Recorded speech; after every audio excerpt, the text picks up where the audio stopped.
They said he didn't belong. They called him a marketing gimmick. NASCAR legend Kyle Petty even went on record saying internet sensations have zero place on an elite racetrack. But then, Saturday happened, and what started as a wave of criticism ended with a legendary smack in the face for the doubters. Today, we are breaking down the most talked-about debut of the 2026 season, from a top-5 finish in ARCA to a brutal survival mode battle in the O'Reilly Auto Parts Series. Cleetus McFarland just shifted the entire NASCAR narrative.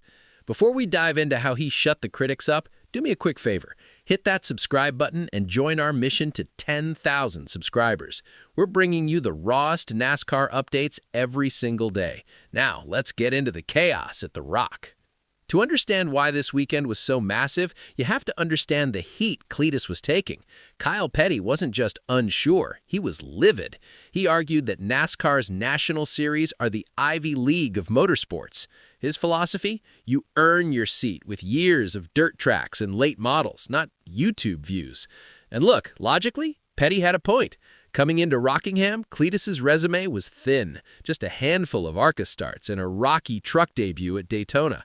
When Richard Childress Racing, RCR, handed him the keys to the number 33, old-school fans didn't see a driver, they saw a billboard. The stakes weren't just high, they were career-defining. But the narrative started leaking oil early on Saturday.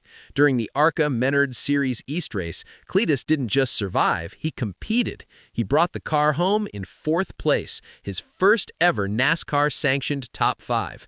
He dedicated that run to Greg Biffle, stating he just turned left for Greg. That 4th place finish was the quiet before the storm. It proved he had the hands to steer a stock car, but the real monster was still waiting. 250 laps of O'Reilly Series mayhem. The main event was anything but pretty. It was a messy, high-octane lesson in humility. On lap 4, Cleetus went 3 wide into turn 1. It was a heart-in-throat moment where he nearly lost the car, pulling off a miraculous save that left the booth breathless. From there, it was a gauntlet, a pit road speeding penalty, a full spin on lap 206, near misses with spinning cars like Blake Lothian. By the end, he was 32nd and 6 laps down. On paper, that's a bad day. In reality, it was a masterclass in the Dale Jr. method. Dale Earnhardt Jr. told him, stay out of the news, run laps, and learn. And that's exactly what he did. He finished. He didn't wreck the field. He didn't ruin a leader's race. He took the beating and stayed in the seat. Then came the moment no one expected. Kyle Petty, the harshest critic in the building, stepped up to the mic. He didn't just soften his stance, he admitted he got smacked in the face. Petty's exact vibe: if you're man enough to criticize, you have to be man enough to give credit. He admitted Cleetus did exactly what was required. He earned respect by finishing the most difficult task of his life. Even champions like Justin Allgaier and legends like Mark Martin weighed in, praising his effort and the respect he showed the veterans on track. So, what's next? Cleetus is already joking about Talladega in 2 weeks, but RCR Vice President Danny Lawrence is playing it cool.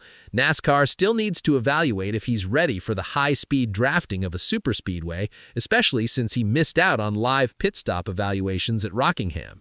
Whether he's cleared for Talladega or forced to run another short track first, one thing is certain. Cleetus McFarland is no longer just a YouTube guy in the eyes of the garage. He's a racer who survived the Rock.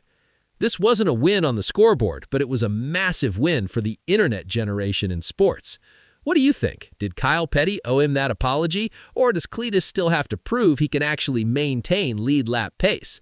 Let me know your thoughts in the comments below. If you enjoyed this deep dive, smash that like button and subscribe for more authentic NASCAR news, technical breakdowns, and garage secrets. And we'll see you at the next green flag.